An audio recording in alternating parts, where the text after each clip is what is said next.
and she's got David Levine hounding her, going down the straightaway up to turn 1. Levine trying to make that pass. Obviously, that Porsche a little faster down the straights, trying to make this pass on these two battling for their class position. Doesn't want to get involved, but wants to keep going through the field. And contact there from Carrie Mitchell. No harm, no foul, but they were leaning on each other a little bit there in the braking zone for turn 1. Now as they go through the right-hander turn 2, that was certainly a little bit of contact from Carrie Mitchell. Just leaning on that left rear, it looked like Van Kirk. They all get it sorted out, but that brings J.D. Snyder right back into this picture, Cole. Yeah, these three cars are going to head into the turn 4, 5, 6, and 7 complex, all nose to tail, and it's been a very close battle for second here. We saw J.D. Van Kirk, that is, go a little wide. There he goes wide again. Carrie Mitchell going to try to stick the nose under there. Can't get it done, but we saw him kind of stick it out wide to let Levine go in turn 1. It may have possibly caught Carrie off as a surprise there.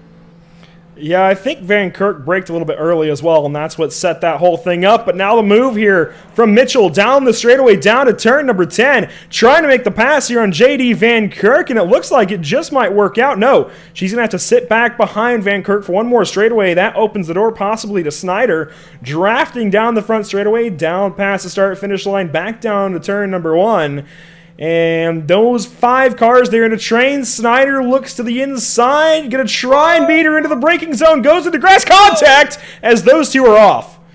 And they collect the Porsche of Enrique de Sequeira.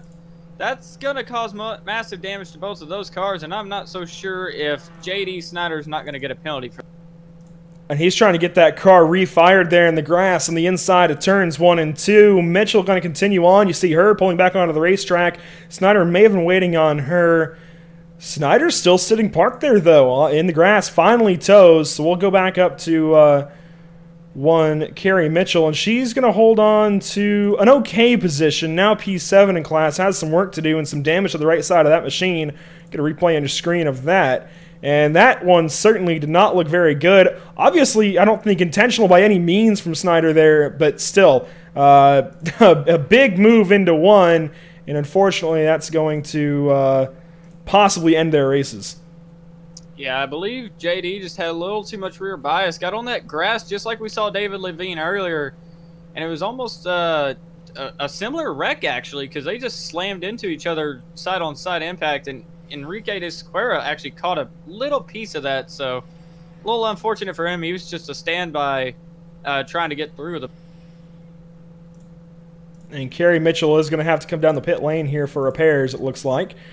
So she comes in for service. She did start on pole for this race and unfortunately just has been relegated to the pits now. Snyder